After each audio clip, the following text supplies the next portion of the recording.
विद्यार्थी मित्रांनो, आज आपण आपल्या मराठीच्या पुस्तकातील 11व्या पाठाचा अभ्यास करणार आहोत. स्वामी विवेकानंदांची भारत यात्रा.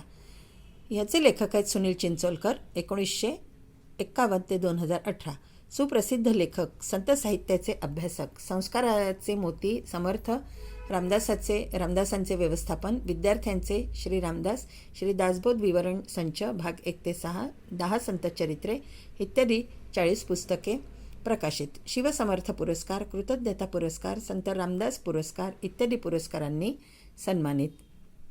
या पाठात स्वामी विवेकानंदांच्या भारत यात्रेदरम्यानचे प्रसंग आले आहेत. त्यात स्वामी विवेकानंदांच्या वाचनाची गती, त्यांची आकलनशक्ती याविषयीचे वर्णन आले आहे. भारत यात्रेच्या समारोप प्रसंगी कन्याकुमारी येथील शिलाखंडावर स्वामी 3 दिवस ध्यानस्थ बसले होते. सलग 3 दिवस आणि 3 रात्री त्यांनी भारतभूमीच्या सद्यस्थितीचे आणि त्या परिस्थितीमध्ये परिवर्तन घडवून आणण्याविषयीचे चिंतन केले. या प्रसंगातून स्वामीजींची राष्ट्रभक्ती आणि जनसामान्यांच्या जीवनात परिवर्तन घडवून आणण्याची आंतरिक तळमळ दिसून येते. प्रस्तुत पाठ मानवतेचा महापुजारी स्वामी विवेकानंद या पुस्तकातून घेतला आहे. चला तर विद्यार्थ्यांनो, आता आपण पाठाला सुरुवात करूया. ज्या देशाची आपल्याला सेवा करायची आहे, ज्या समाजाची आपल्याला सेवा करायची आहे, तो देश, तो समाज एकदा डोळ्यांखालून घालावा म्हणून स्वामी विवेकानंदांनी हिमालयापासून कन्याकुमारीपर्यंत भ्रमण केले. भारताची सेवा करायची असेल तर प्रथम भारत देश पूर्णपणे पाहून घेतला पाहिजे. याकरिता स्वामी विवेकानंद भारत यात्रेला निघाले. पोरबंदरच्या वास्तव्यामध्ये स्वामी विवेकानंद काही इंग्रजी ग्रंथांचे खंडच्या खंड वाचत असत. ते रोज एक खंड वाचायचे आणि त्या ग्रंथपालाला परत करायचे. त्यांनी 3 खंड एकेका दिवसात वाचून परत केले. ग्रंथपालाने स्वामीजींच्या शिष्याला विचारले, स्वामीजी, 9 वाजता पुस्तक परत करतात वाटतं, कारण एका दिवसामध्ये एवढा मोठा खंड वाचून होणे हे शक्यतेच्या बाहेर आहे. असे घडूच शकत नाही. काही लोकांना ग्रंथालयातून जाडी पुस्तके न्यायची आणि 9 वाजता ती परत करायची अशी सवय असते. थोडं चाळायचं आणि वाचल्यासारखं दाखवायचं. तसंच बहुतेक हा साधू करत असेल. शिष्यांनी हे सगळं स्वामीजींना सांगितलं. 4थ्या दिवशी 4था खंड घेण्यासाठी स्वामीजी स्वतः गेले. त्यांनी तो ग्रंथपालाकडे मागितला आणि त्याला सांगितले, पहिले 3 खंड माझे पूर्ण वाचून झालेले आहेत. तुम्हाला शंका असेल तर त्यातले तुम्ही काही पण विचारू शकता. पोरबंदरच्या वास्तव्यात स्वामींच्या वाचनाचा अफाट वेग प्रत्ययाला आला. ते पुस्तकाचा 1 खंड एका दिवसात वाचून संपत असत. पुस्तकातील तपशील, मुद्दे, विचार इत्यादी स्वामीजींच्या वाचनातून सुटत नसत. ग्रंथपालाचा त्यांच्या या अफाट वेगावर विश्वास बसला नाही. त्याने स्वामीजींची परीक्षा घेतली आणि स्वामीजींच्या वाचनाचा वेग बघून ग्रंथपाल थक्क झाला. आता स्वामीजींनीच आव्हान दिल्यामुळे ग्रंथपालाने विचार केला की हे जाणून घेऊया की ते किती प्रामाणिक आहेत. ग्रंथपालाने स्वामीजींना त्या 3 खंडातले उभे आडवे प्रश्न विचारले. तो जे प्रश्न विचारायचा त्याचे उत्तर ज्या पानावर असायचे ते अर्धे पाऊण पान स्वामीजी कंठस्थ सांगायचे. कंठस्थ म्हणजे तोंडपाठ सांगायचे. हे पाहून ग्रंथपालाने सांगितले, हे मानवी कक्षेच्या बाहेरचे काम आहे. मानवी कक्षेच्या बाहेरचे काम म्हणजे कोणत्याही माणसाला न झेपणारे असे हे काम आहे. आता ग्रंथपालाने जेव्हा स्वामीजींची परीक्षा घेतली आणि स्वामीजींच्या वाचनाचा वेग बघून तो आश्चर्यचकित झाला. खेत्रीच्या महाराजांनी एकदा स्वामीजींना विचारले, स्वामीजी, एवढे लक्षात ठेवणे तुम्हाला कसे शक्य होते? स्वामीजींनी खेत्रीच्या महाराजांना दिलेले उत्तर फार तर्कशुद्ध आहे, तर्कसंगत आहे. स्वामीजींनी सांगितले, मी माझं मन कुठेही एकाग्र करू शकतो. तसेच माझा तासनतास ध्यासाचा अभ्यास असल्यामुळे मी जे वाचतो त्यावर माझे मन केंद्रित झाल्यामुळे माझ्या ते लक्षात राहते, पाठ होऊन जाते. पुढे स्वामीजी म्हणाले, असं बघा राजेसाहेब, आपण मुलांना अक्षरे शिकवतो, शब्द शिकवतो आणि त्यानंतर वाक्य शिकवतो. आपण वाक्यापाशी थांबतो. वाक्य बोलता येणे, वाक्य वाचता येणे, वाक्य लिहिता येणे आपल्या शिक्षणाची शेवटची पायरी आहे. त्यापुढे जाऊन जर प्रयत्न केला तर आपल्या मनाची, बुद्धीची आणि नेत्रेंद्रियांची शक्ती आपण आणखी विकसित करू शकतो. तर आपल्याला एकदम परिच्छेद वाचता येईल.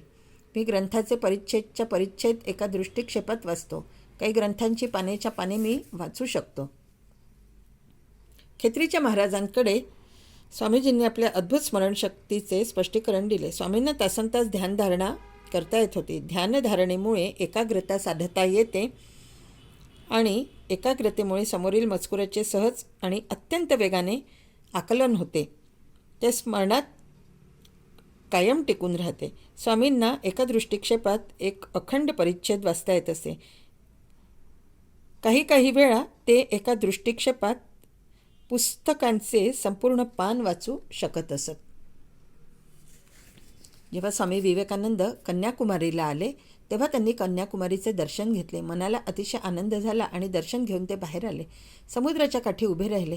सगळीकडे अनंत अनंत असा 3 दिशेला सागर पसरलेला, सागर म्हणजे समुद्र पसरलेला. एकदम स्वामीजींचे लक्ष गेले की मध्यभागी 1-1.5 फरलांग अंतरावर 2 शिलाखंड आहेत आणि ते पाण्याच्या भरपूर वर आहेत. तिथे आपण गेलो तर, असा विचार त्यांच्या मनात आला. शिलाखंड म्हणजे खडक, कातळ खडक. कन्याकुमारीला समुद्राच्या आत 1-1.5 फरलांग अंतरावर 2 मोठे शिलाखंड होते.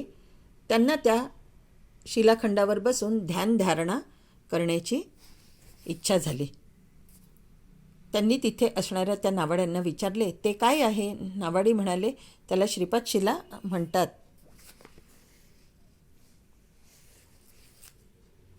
स्वामी विवेकानंदांच्या मनात आले की आपली भारतयात्रा आता संपत आहे.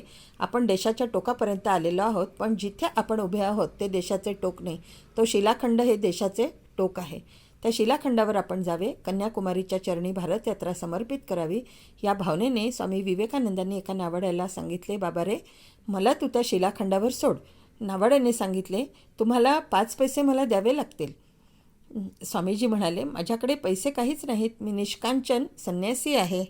निष्कांचन म्हणजे अत्यंत गरीब. मी अत्यंत गरीब संन्यासी आहे, म्हणजे जो काहीच नाही. नावाडी म्हणाले, ते तुमचे तुम्ही बघा, आम्ही पैसे घेतल्याशिवाय तुम्हाला सोडणार नाही. स्वामी विवेकानंदांनी एकदम त्या सागरामध्ये उडी मारली. कल्पना करा, 1.5 फरलांग अंतर पोहत जायचे होते. त्यात स्वामीजींना आणखी एक धोका माहिती नव्हता. कन्याकुमारीच्या त्या समुद्रामध्ये शार्क मासे आहे आणि त्या शार्क माशांचा जबडा इतका जबरदस्त असतो की त्यातले दात हे हत्तीच्या सुळ्यांसारखे असतात. एखादा मनुष्य जर त्या जबड्यांमध्ये सापडला तर ते त्याला काकडीसारखे तोडून खाऊन टाकतात. जेव्हा स्वामी विवेकानंदांनी समुद्रात उडी मारली तेव्हा ते नावाडी घाबरून गेले. तसेच लगेच त्या 2-3 आपल्या नावा काढल्या आणि स्वामीजींचा पाठलाग सुरू केला. त्यांना वाटले, या माणसाला वाटेत काही संकट आले तर, दम संपला तर. स्वामीजी त्या खडकावर, शिलाखंडावर पोचले. त्या नावाड्यांच्या लक्षात आले की हा संन्यासी सामान्य मनुष्य नाही, हा कोणीतरी अद्वितीय शक्तिशाली मनुष्य आहे.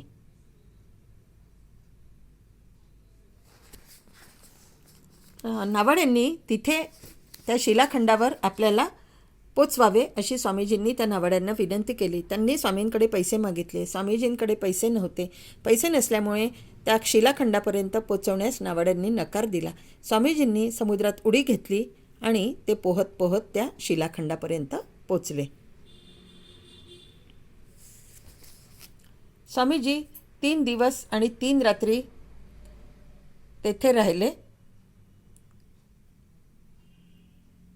3 दिवस 3 रात्र ते फक्त भारतमातेचे चिंतन करत होते. डोळ्यांसमोर त्यांना सतत दिसत होता तो आपला भारत, आपल्या भारतातील गोरगरीब जनता. स्वामी विवेकानंदांच्या लक्षात आले की या देशातील अनेक लोक उपाशी आहेत, त्यांना जेवायला अन्न नाही. त्यांना आपण वेदांताचा काय उपदेश करत असतो? भाकरीची भ्रांत असताना वेदांत सांगणे धादांत खोटे आहे. लोकांना आधी 2 वेळे जेवायला द्या. खरा धर्म हा सूर्यासारखा सर्व प्रकाशक असतो, वसुंधरेसारखा सर्व संग्राहक असतो. हे सर्व धर्म समन्वयाचे सूत्र सर्व समाजाला स्वामीजींनी समजावून सांगितले. सर्व संग्राहकता म्हणजे सर्व गोष्टींचा स्वीकार करणे किंवा सर्व गोष्टी समजून घेऊन स्वीकार करणे.